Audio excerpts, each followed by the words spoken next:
Let's bring in Greg Matzek. He is the co-host of Sports Central and Packer OT in Green Bay. He was up, just some reference, till 2 in the morning doing the post-game show, and then also worked this morning show. So he has not slept, and he's heard every opinion that Green Bay has to offer. What's been the reaction? Well, luckily I didn't have to do my hair this morning, and to be honest with you guys, good to be with you. A disappointment. I think people are trying to figure out just how in the world an official thought that Golden Tate had any sort of possession of the football. It was clear that he had possession of M.D. Jennings, but Jennings is not part of the football. So confusion, I think, is the first thing that stands out. The pass interference, no call, certainly.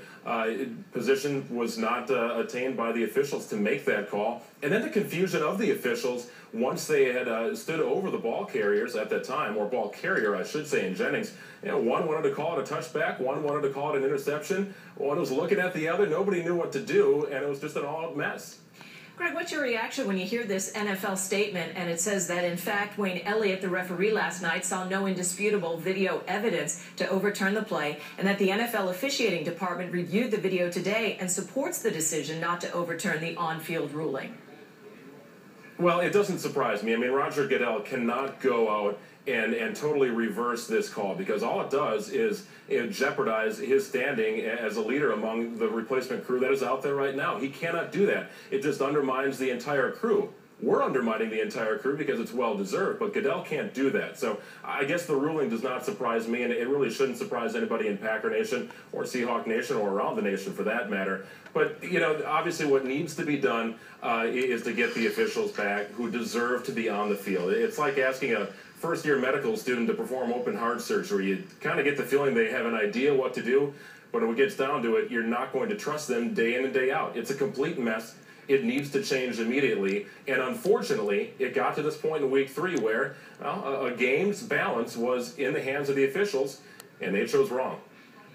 With the team publicly owned, the Packers don't have a strong Jerry Jones, Wellington Mara to pick up the phone, call Roger Goodell. So who is the voice of the Packers today, and what does he or she or they say, and to whom?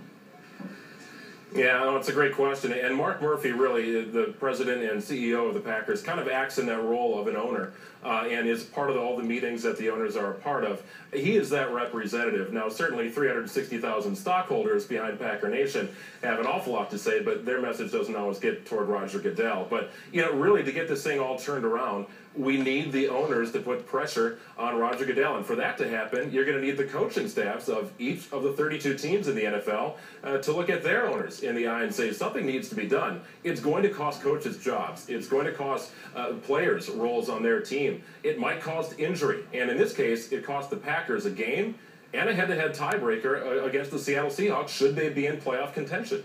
And the Packers are now 1-2. Greg Matzek, co-host of Sports Central and Packer Overtime. Greg, thanks so much. My pleasure, Chris. Thank you.